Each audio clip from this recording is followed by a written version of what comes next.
Cleanup now underway at Carmel High School after that explosion that injured 2 workers Wednesday night. Crews working quickly to try and get this done before the winter break ends for those students. And while they sweep up the damage, there's still some questions about what may have caused this explosion. Call 6's Paris Lubell joins us now with new information about the investigation and the boiler room where this happened. Good morning, Paris.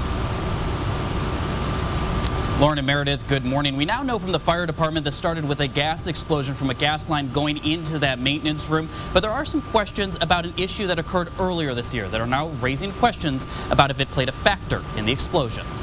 Pictures from inside Carmel High School's gym now show the catastrophic damage after an explosion Wednesday night. It was just a miracle, and it could have went so much worse, and we're just super thankful that it turned out the way that it did. Call 6 is now learning from sources with knowledge of the investigation that there were issues affecting that gas line into the boiler room by the gym earlier this year. At the time, temporary fixes were made, making it safe for students, and repairs were scheduled over winter break. It was during those repairs that the explosion occurred. Boilers themselves are not uncommon. They're used in buildings across the country and throughout Indiana to provide hot water or steam for heating, and mostly use natural gas for fuel. The Indiana Department of Homeland Security has confirmed that a natural gas explosion occurred during maintenance work to the boiler, and specifically during the reigniting process. The gas explosion caused massive damage to both boilers in the room and the building around that maintenance room. While the investigation is still ongoing by the Carmel Fire Department, the Indiana Department of Homeland Security, and others, investigators have ruled out any potential for foul play.